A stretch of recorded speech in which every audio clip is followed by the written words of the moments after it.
One of them wanted to be the security guy. He claimed he was a security guy.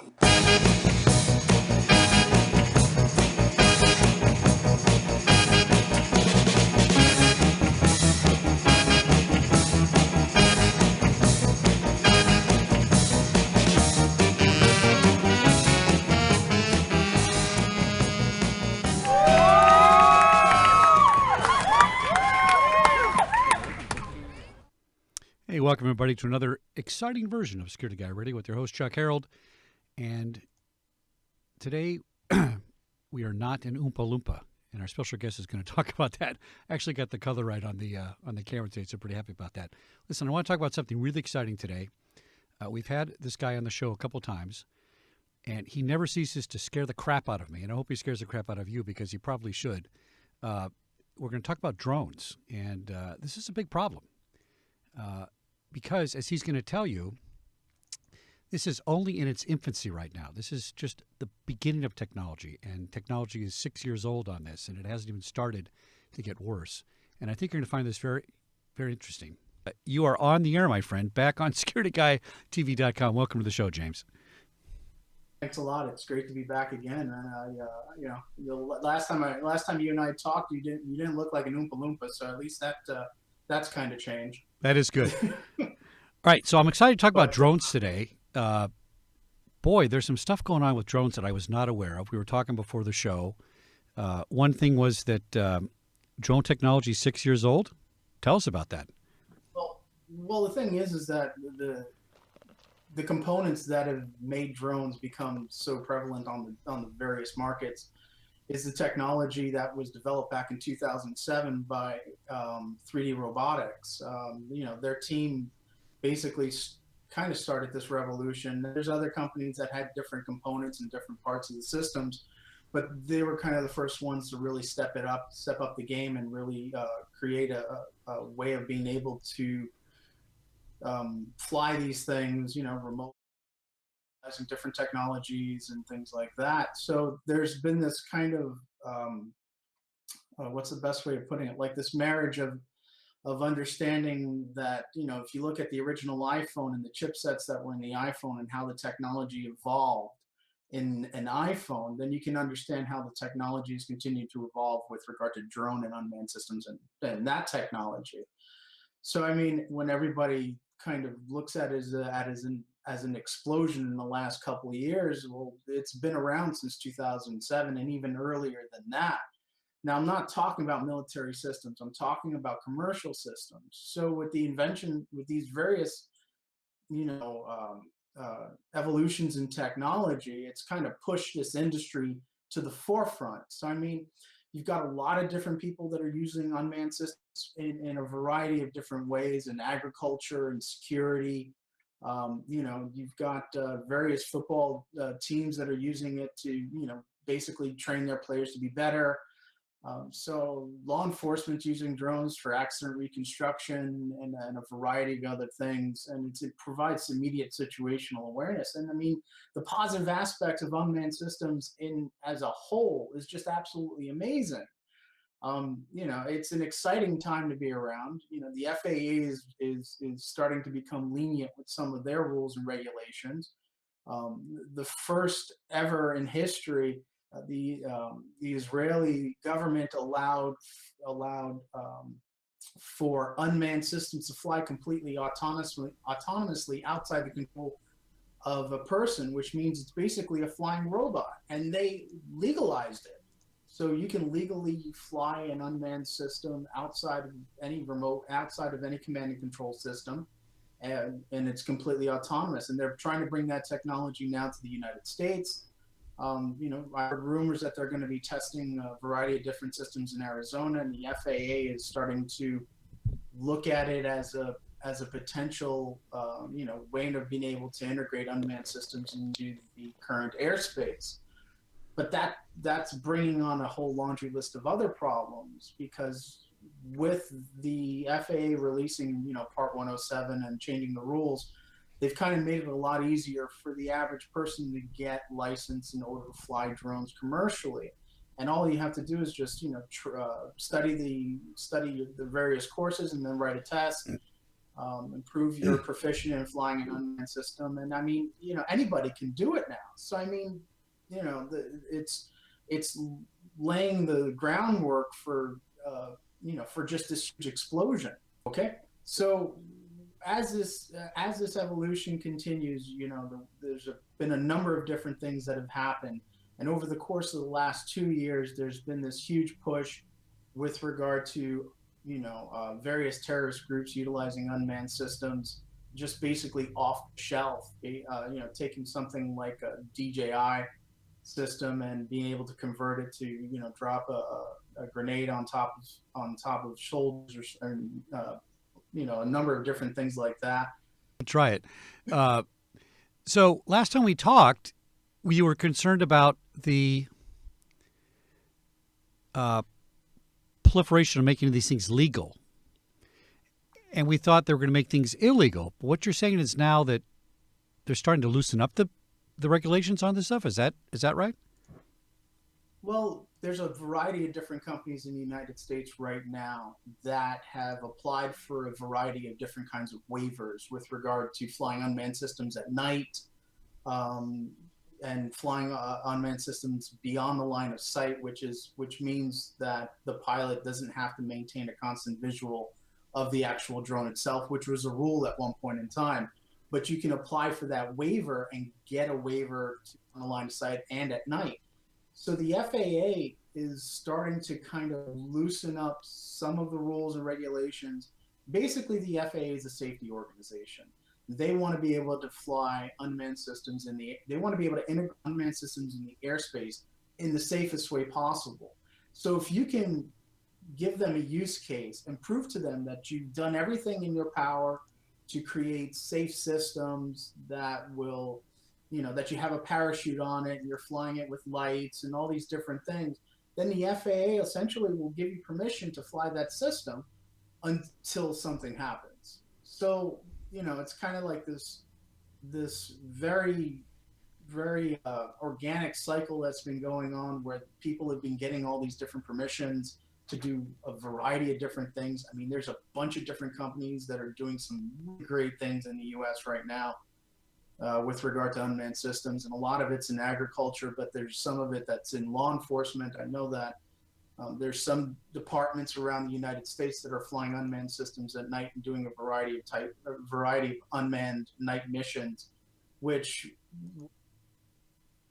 it's a lot of fun, right? There's a lot of different things that are going on, and people are just blowing into this industry, and it's creating this vacuum that I refer to. It's where you've got a lot of people that are trying to peddle their systems, and they're trying to sell their system as to be the best, and they can do all these different things, but it's setting up unrealistic expectations within the regular population. You could go right now to Home Depot and probably buy a drone, and I know it sounds funny, but I've actually seen them at Home Depot. You can go to Best Buy, you can go online, you can find them anywhere you want.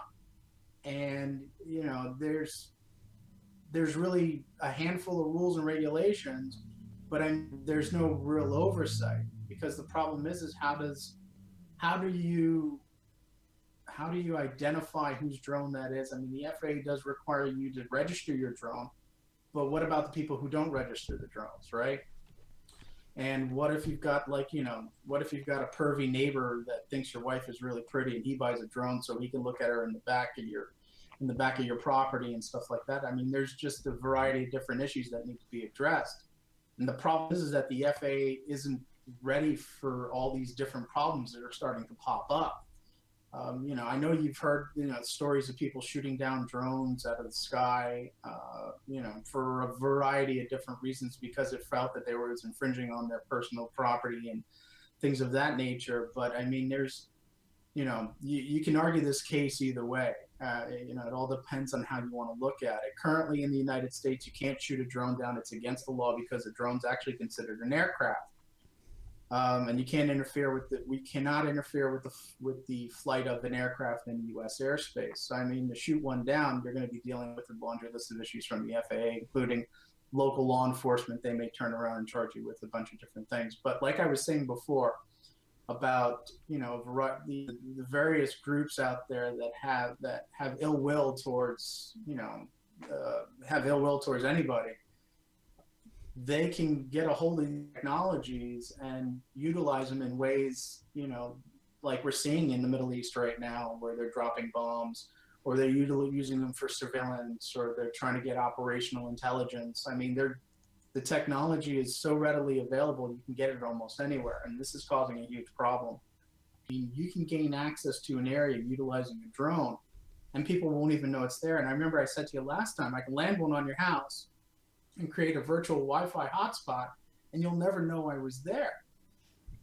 So how do you stop something like that when you don't even, you won't hear it, and you don't even know it's landed on top of the roof of your house, or it's landed on top of the roof of your office or your data center?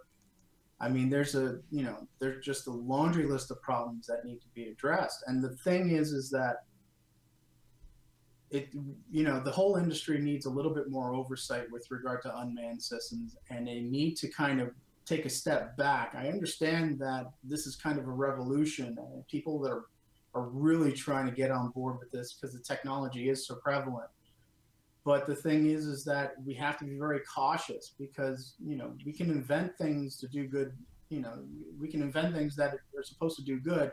And we know technology isn't inherently evil. It just depends on how it's used. But there's just so many different ways that this technology can be used in a negative manner. And I'm not just, the thing is, it's like, you also have to think about, the various generations, and how the younger generations looking at, hacking and utilizing,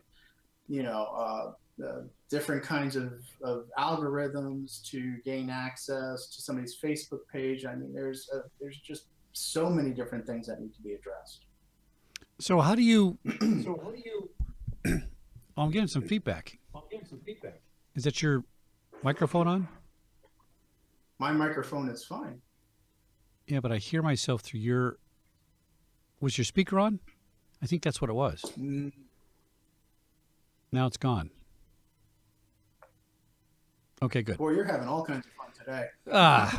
I killed the live stream because it kept giving feedback. I think it might have been that your external something was on. Maybe you couldn't hear it, but it was feeding back this way. I don't know what it was.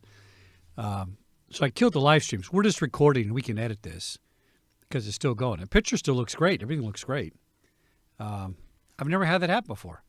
It was like playing the show with about a minute delay back into my headphones. Wow. And then I couldn't think. Wow, I couldn't think straight.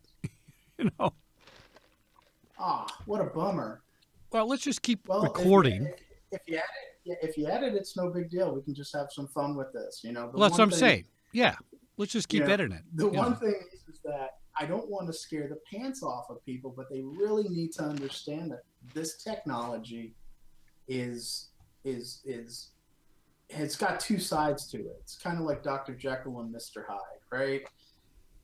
And you have to deal with it you have to be very cautious when you're dealing with it. I mean, there's a lot of people out there that are doing some great things with drones, right? And you're getting some amazing photography. You've got news agencies that are getting footage that they've never been able to get before. You've got emergency responders that are seeing things they've never seen before. In the security industry, there's different companies that are doing patrols with drones. Anytime I do a risk assessment for a site, I'll go up and I'll use a drone to identify areas that I haven't been able to ever see before from the ground. I mean, think about it this way, Chuck, right? If you're a systems integrator and you install video cameras for a living, and this is your job, you go to a site and you identify the best position for these video cameras. But what if when you put up the post and you put the camera on the post, it doesn't quite do what you wanted it to do? Well, now you can take a drone and you can put the drone up where you wanted to put that post, and ultimately you'd be able to identify if there would be any blind spots, or if you'd be getting any hot spots when the sun came up or the sun was setting. I mean, there's a bunch of different things you can do with this technology, and it's great. But like I said, there's two sides to this coin, and you have to be very careful with this, right? Because of the prevalence of the technology.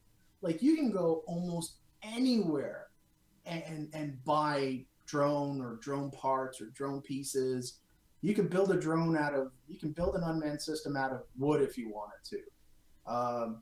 There's another photograph I sent you where you see the drones in pieces on the floor with the metal arms and the RPG in the corner. Oh, here, let's pull that up. Almost, Let me pull that up for you. yeah, sure. All right, so that's which one do you want to see first? Tell me that. You want to see the one with the RPG with the grenade, with the rocket propelled grenade in the corner, and it's just in pieces. Oh yeah, okay, hold on a second. Let me pull that one up. Pieces of a drone on the floor. All right, let's take a look at that. I'm pushing that over your. That's the one right there, right? Perfect. That's it. So if you look at this picture, right, and this is the funny thing, if you look at this picture, there's only a handful of components in this photograph that are actually drone related. The other parts, you can buy them at Home Depot, right? Those metal arms, those aren't meant to be a drone. The actual plate that the systems are on is not meant to do that. But this was something that somebody created, 2 years ago, Chuck. Somebody did this 2 years ago and had an RPG on it. So, and this was they are now. Was this an ISIS related thing or war related thing? What was this? Yeah. This was in the Middle East. This was in that general area. Let's take a look at what's another one you want to show me. Tell me which one. And then the other photograph was the one with the little white box on top of it. Okay, let's see. Is it this one here? Yes, it is. So that's that drone is a Wi-Fi enabled drone. That's a Wi-Fi spot box on top of it. And basically you can create a hotspot anywhere you want, or you can access, cloud computers and a variety of different things. I mean, there was a couple of guys that developed a system that was able to access information utilizing a drone similar to this and getting through the air gap and reading the LCDs on the server. So, I mean, can you imagine? Like, it's crazy what some of the people are doing with these things. And the really, sad thing is that, well, it's not sad, but I mean, it's just evolution, as I call it. This technology, like I said, started back in the 2000s, even earlier than that. And the first company really to create something started in 2007. So we're going on 10 years. So in 10 years, you can imagine that the evolution of this technology has gone from, basically walking out of primordial ooze to, landing on the moon in less time it takes to microwave popcorn. So, I mean, if it's moving this fast, what's going to happen in the next 5 years from now? Now, so tell me, I don't know. Tell me, make an analogy to cell phone technology in this. Cell phones came out, or smartphones came out, what, 2008-ish? So let's say smartphones came out in 2000, right? Let's say, but I think they actually came out later. But yeah, let's say it. We'll just say let's say if the first generation iPhone came out in 2000, okay? And if you look at the evolution of the iPhone and how much it's evolved since, now it didn't happen in 2000, but I'm saying it happened in 2000. The evolution that happened over the course of the subsequent 5 years from that introduction to where the iPhone is now, the chipsets are insane. How fast it is incredible. And it's all because of cell phone technology that these unmanned systems has been able to come to life so quickly. It's because of all the advancement in the iPhones and the advancement on Android systems and all these other chipsets that have been created that have allowed for unmanned systems to jump, to just leap forward as far as it has right now. But there's a, the part of it, there's another issue that's not being mentioned, is that all technology that's being built from maybe 2 years ago forward, for the past 2 years to now, all the technology, all the phones, watches, refrigerators, televisions, they all have a variety of chipsets inside and embedded in them that allow them to intercommunicate with each other. So it's the Internet of Things, right? So everything talks to each other. Your refrigerator talks to your car talks to your watch talks to your phone talks to your computer. So all these things are talking to each other, providing massive amounts of information and analytics and all these different things.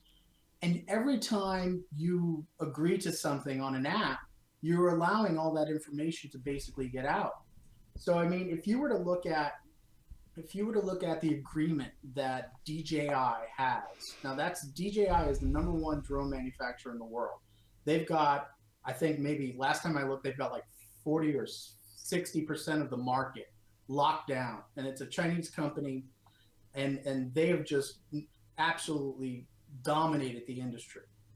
If you look at that company and the agreements that when you fly their systems, everything you agree to, when you utilize their app on your phone, it gives them access to your location, it gives them access to your contacts, it gives them access to your photographs, and all types of information that's on your device, and you don't even realize it. So now you have to ask yourself, Chuck, who's looking at all this information? Where's all this information going? Who's managing it? Right? All these different DJI systems that are out there, they're flying all over the place, and they're producing massive amounts of information. Well, it's all going back somewhere. So where's it going? The Russians. Isn't that the answer? The Russians, right? Oh, no, it's not the Chinese. It's got to be the Russians. Got to be the Russians. All right, so congratulations. You have succeeded in scaring the crap out of me and everybody else. So that was a good job there. I don't understand. Isn't it going to get to the point eventually where it's like the Jetsons and there's a million things flying around and, there's no lanes up in space. I mean, I understand how aviation works. You have, airliners at 30,000 feet, helicopters at 10,000 feet, so on. When Amazon starts delivering things to my front door with a drone, I just see that to be a disaster. I mean, people are going to hit it. Have you seen the newest Amazon creation, which is the giant airship that they want to position above the city? Who does? Amazon? This huge. Oh yeah, Amazon. They want a mothership up there. Yeah, exactly. So they've created a giant airship that's going to sit above the city with all the packages on it, and they're going to be delivered and dispersed from the airship. Oh no! Submitted for the patents, and they I don't know if they're testing yet, but this came out a couple months ago that they were talking about. Now this is just like that Channel 7 ABC show. Remember the show where the big ship flew over the city and the aliens are up there and they're supposed to be friendly aliens, and then remember what was that called? Remember that one? A couple years ago.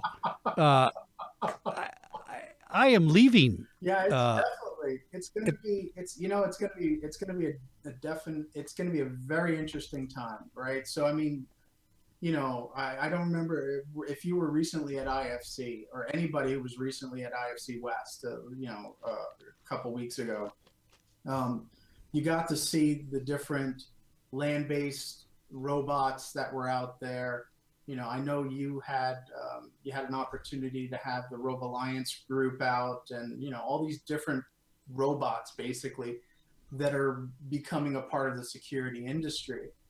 And if you look at the robots that are out now as Cro-Magnon man, because that's what they are just the first generation. Chuck, they're the first iPhone, basically. Okay. Right. If you look at them as the first iPhone, and then remember the evolution I explained on how quickly the iPhone evolved because of the chipsets.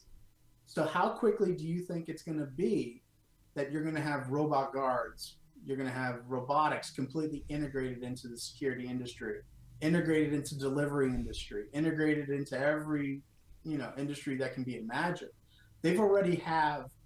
I know that there's a couple of bigger logistics companies out there that have fully autonomous warehouses where the robots go and pick up everything that's supposed to be for a shipment and just drop it off to somebody to box it up and then tape it up and then send it out. Yeah, I mean, I get that part. I get that part. Okay, that kind of makes sense, but here's the problem. If I put an Amazon distribution center above Encino, right, and it basically covers all of Encino and blocks out the sun, there goes my real estate because I got no sun. That's part of the problem. People are going to shoot at it. I mean, I'm not going to have everybody employed up there if it's all robots. I mean, I don't think anybody's thinking this through. It's just not going to work. How's it going to work? But when have we ever, as a culture, society, as a species, when have we ever thought anything we've ever done through? And this is like the one thing that drives me nuts. You've got a lot of kids out there, and I call them kids, and I don't mean to, and please don't take offense, guys. But you've got a lot of these kids out there that are just brilliant, and they're inventing and creating these things to do amazing things that in their mind are all positive. But the problem is that, like I said before, technology isn't inherently good or evil. It depends on how it's used. So what do you think is going to happen when one of these kids finally invents artificial intelligence and that algorithm? Oh, James, I lost your feed. There you go. You're back. Can you hear me? Where did I get lost? Oh, you say, what's going to happen with when one of those kids invents artificial intelligence? That's where you cut off. Exactly. And what happens when that finally comes? You got to look at what we've seen now, like with IBM Watson. IBM Watson is just artificial intelligence algorithms. And the craziest thing is that now IBM Watson is programming itself. Right. So, you kind of have to say, well, now, wait a second. Now the computer is programming itself. What's the next step? Is it going to become a sentient being at some point in time? Is it going to invent the algorithm itself, or is it going to develop artificial intelligence itself? And there are, obviously we've all seen the Terminator movies, and everybody's always worried what's going to happen. So let's talk about the artificial intelligence. We have a super smart guy. His name's Carl Herberger. I met him at one of the trade shows, right? A company called Radware. So Carl says the scientists have done the math, and, in 20 years, the internet's going to become self-aware. It's going to be what they call a singularity, which means just what you said. When there's no code, the computer is going to go out and find the code. And it's going to say, okay, I found it. I can run it myself, and I'm taking over. That's a scary part, right? And I think this is where everybody's really concerned that it is, the Terminator and, the evil computers taking over everything. But I just don't see this. And I see that happen with the drones, where the drones go out and become, somebody's flying robot that does evil things. Is there no regulations going on right now? I mean, the feds aren't saying, hey, you need a pilot license at least? I mean, shouldn't they have something that kind of slows it down? Like the FAA says you need to be licensed to fly a drone commercially in the United States. And if you want to fly one privately, there's a variety of different rules you have to follow. So there are attempts at basically trying to create rules and regulations, but there's no oversight. There's nobody to provide that oversight. I mean, okay. You can't rely on local law enforcement. It's not going to work. No. As we talked about in the last show, I think you said there's not much you can do to take a drone down, right? People say, oh, I have these drone nets. I got these drone guns. I have drone lasers. And that's all a bunch of baloney, according to you, right? Well, so when it comes to utilizing, various types of countermeasures for unmanned systems, there's let's run down the list. So there's the net. The net it can only work in close range. You have to be within a certain distance of the actual drone, and then if you shoot it with a net, then the drone's going to fall out of the sky, unless it's tethered to another drone. And there's this whole creative thing that happens with that, which is a brilliant idea, but no worries. So, here's what I say about it. I say that according to my old real estate class I took from Lumlow 25 years ago, I own the ground and everything up. That's my real estate, right? I don't know how high up it goes, but I own the minerals down below. And it's one of these bastards flies over my house one day and starts taking pictures or something. I'm just going to use the Benelli semi-automatic shotgun solution, and I'm going to blow it out of the sky. and then somebody's going to challenge that and put me in jail for discharging a weapon in city limits. But I'm going to say, listen, that's my property up there. I can't tell the guy to leave. It's not a person. Maybe it's vandalism on property, but we have seen incidences where people just shoot these things out of the sky. And what happens to them in some of these cases? Do they get prosecuted for that? There's been a handful of people that have been prosecuted for shooting down an unmanned system, but you hit on a couple of things earlier, right? When you asked me, like, what are some of the countermeasures? So there's the net, and then there's the jamming. You can try to jam the technology out of the sky. The problem with the jamming is it only works on what's known as command and control systems. So if the system is operating on a pre-programmed route, then there's a good chance that the jamming technology won't work on it. Oh, that's interesting. Now, why not? Why couldn't you completely interfere with its electronics with, for lack of a better term, a pulse weapon?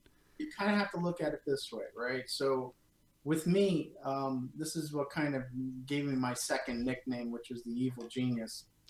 With me, I can build a drone. I can build an unmanned system and pre-program it to fly a completely autonomous mission outside of my control.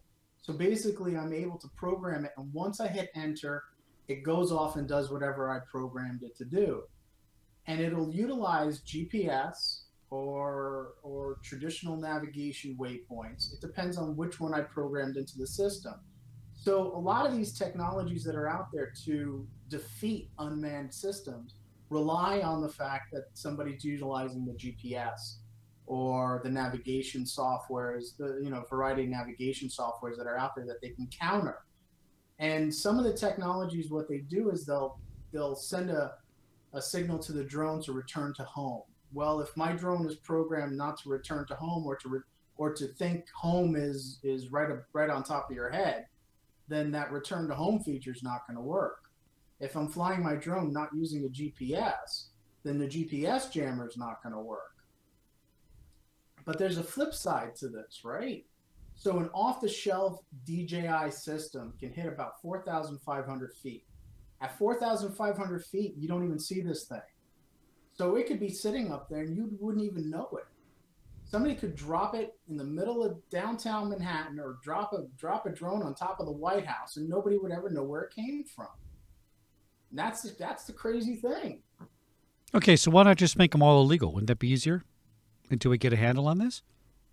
Well, how can you make it illegal if it's everywhere? If you can buy one at Home Depot. Well, that's what I'm saying. I mean, maybe you say, guess what? You can have a Cox airplane with the little string like I had when I was a kid. Can't do too much harm with that. But these automatic things, unless you have a hobby license and a background check and all that kind of stuff, you can't have a drone. Cut out on me. All right, so here's the question. So why can't we just say drones are illegal? Unless you have a special need.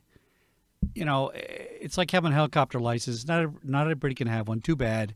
It's not a right, right? It's not a privilege. Why not just say, who needs drones? We got along fine for the first 300 years without drones. I don't think we need them. You got to ask yourself that question, right? You just said it perfectly. Let's make sure that they're only in the hands of people that are going to use them properly. Well, the thing is because of the prevalence of the technology and how easy it is to get a hold of, you'll never be able to manage that. Well, right? I think you're right. It's too late now, right? I mean, they shouldn't have manufactured them in the first place. Okay. We've already crested the top of that hill, and the boulder's already crashing its way down the other side. Period. And this is the problem that bothers me, right? Like, I've come to terms with we've already gone too far. I've come to terms with that, and I've said for the last couple of years, it's not a matter of if it's going to happen. It's a matter of just when it's going to happen. I mean, recently, somebody told me that television show Scandal had a drone attack on it. And I mean, these things are showing up in television everywhere. So I mean, how long is it going to, ISIS has the plans on the dark web on how to create one of these little bomb drones. And some kid in Montana took those plans and retrofitted it so that he could put a water balloon on a drone and drop it on his buddy's head. So with the plans out there on the interweb and anybody can get a hold of them, how long is it going to be, Chuck? How long is it going to be before, some person who has ill will towards everyone decides to build one of these nasty little buggers that hold 30 pounds and drops it downtown anywhere? Yeah, I saw one on, and this is a few years old, I think.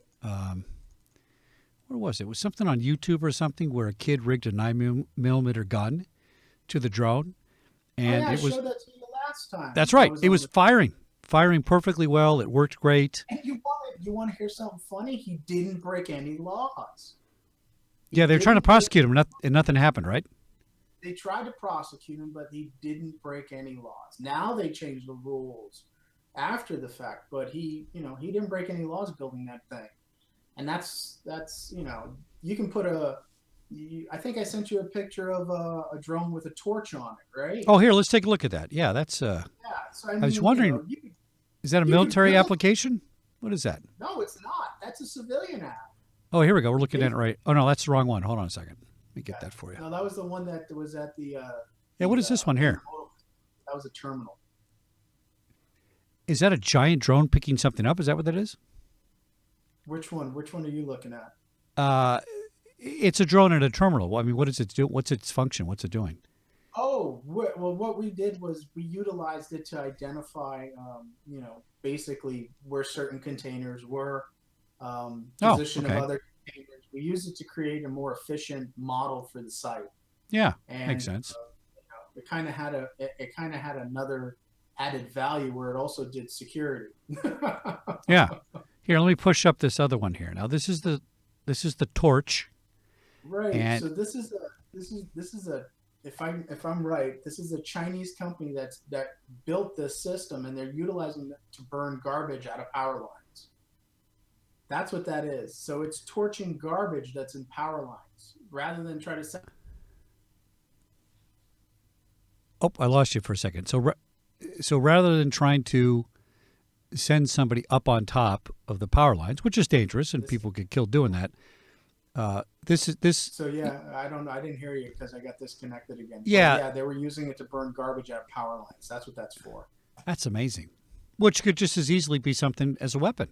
I mean, simple. Well, you could fry a couple of people with that thing, but Yeah.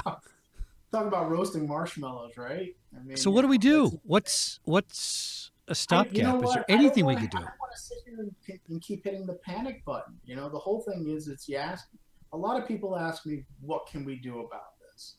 And it's a matter of just, common sense, man. That's all it is. It's just common sense. We have to understand that the technology can be utilized in a variety of different ways, and we have to accept that we're at the point of no return.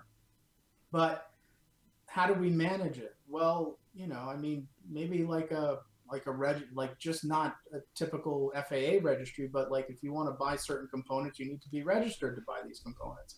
I don't know. I don't have an answer. Because I know that if I wanted to, I could go to 4 different stores tomorrow and build a drone out of scrap.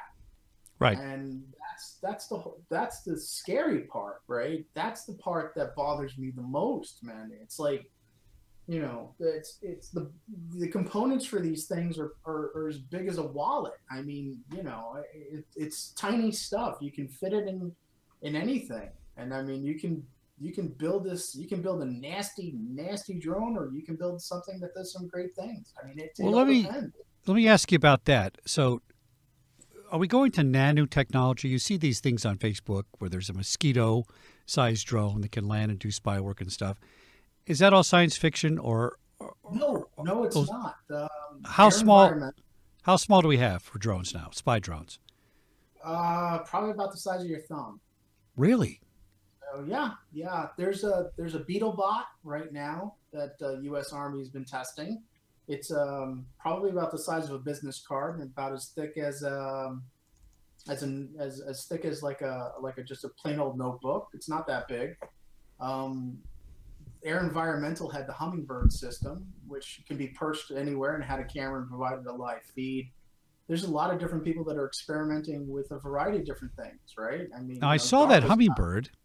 I saw the hummingbird and I thought it was fake. That's a real thing.